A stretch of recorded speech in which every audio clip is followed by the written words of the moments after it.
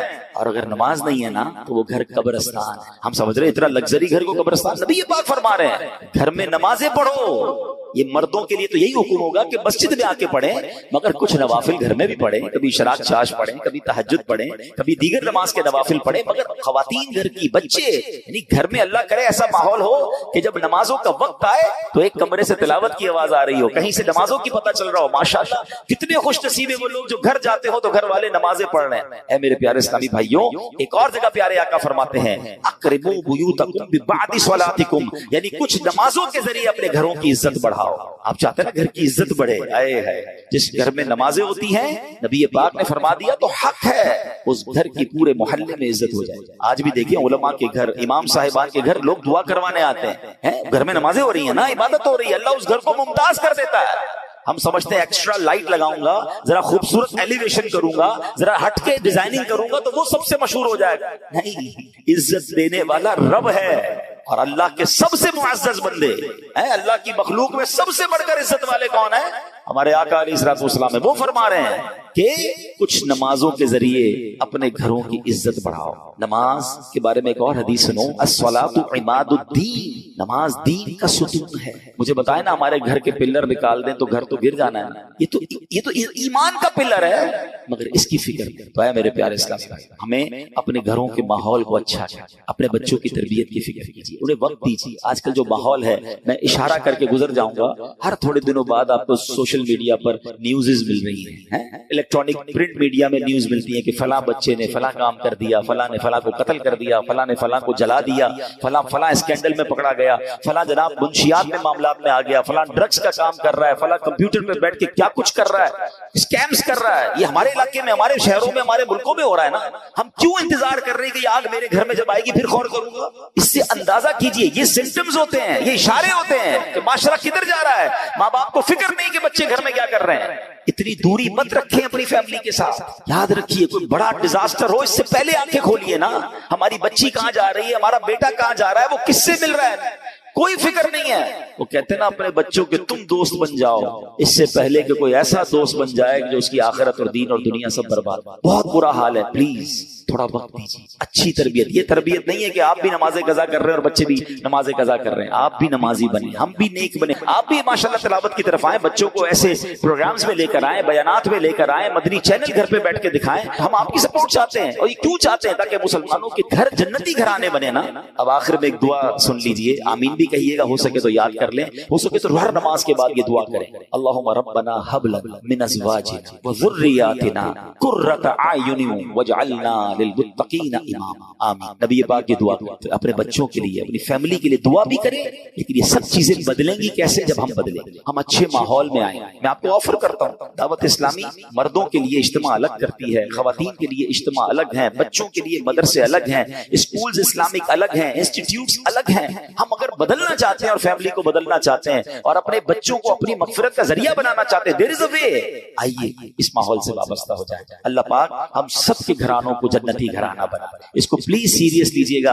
اپنے بچوں سے، اپنی فیملی سے اچھے کنیکشن کا وقت دیجئے گا اور انہیں کسی طرح دین کی طرف آہستہ آہستہ لانے کی کوشش کریں. سختی نہیں کرنی، پیار محبت سے جو ایک انداز ہے اچھے انداز سے کیجئے. انشاءاللہ اللہ کرے گا وہ دن آئیں گے کہ یہ بچے، یہ فیملی، یہ ہمارا گھر ہم سب کی آنکھوں کا نور اور حقیقی گھر بن جائے گا، کہ جس کو نبی پاک نے فرمایا کہ گھروں میں نمازیں ہوں، گھروں میں عبادت ہو، گھروں میں تلاوت ہو. اللہ ہمارے گھرانوں کو ایسا گھرانہ بنا دے. آمین بجاہ النبی الامین صلی اللہ تعالی علیہ وسلم.